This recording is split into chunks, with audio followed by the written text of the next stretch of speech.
Ամիսներ են անցել այն բանից հետո, ինչ հայտնի դարձավ, որ Կալուգացի օլիգարխը հայտնել է, որ ինքը կուզեր, որ Հայաստանում ռուսերենն ու անգլերենը դառնան պետական լեզու։ Այս ամիսների ընթացքում միակ քաղաքական ուժը, որ սրան հստակ դեմ է արտահայտվել, ՔՊՆ եւ ՔՊ-ի ներկայացուցիչները, մասնավորապես ես, ձեր խոնարհ ծառան։ Բայց ես մի հատ բան եմ հետաքրում։ Այն մյուս կուսակցությունները,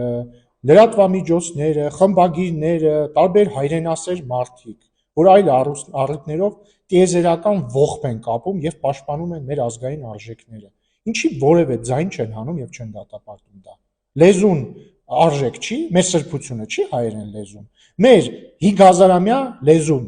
որը աշխարհի ամենահին եւ զարգացած լեզուներից մեկն է։ Սրբություն չի, հա? Այսինքն ինքը հեչ տենց բավարար չի դա, մեզ պետք է ինչ-որ անգլերեն եւ ռուսերեն բերենք, հա? Ինչի ողջ չեք կապում, սիրելի հայրենասիրներ, սիրելի խմբագիրներ, լրատվամիջոցներ, ընդդիմադիր գործիչներ, Թաթոյան, Ծառուկյան, Քոչարյան, Դաշնակցություն, մյուսներ, բա ինչի չեք ողջ կապում։ Կարող է որովհետեւ դուք պատվերով հայրենասեր եք։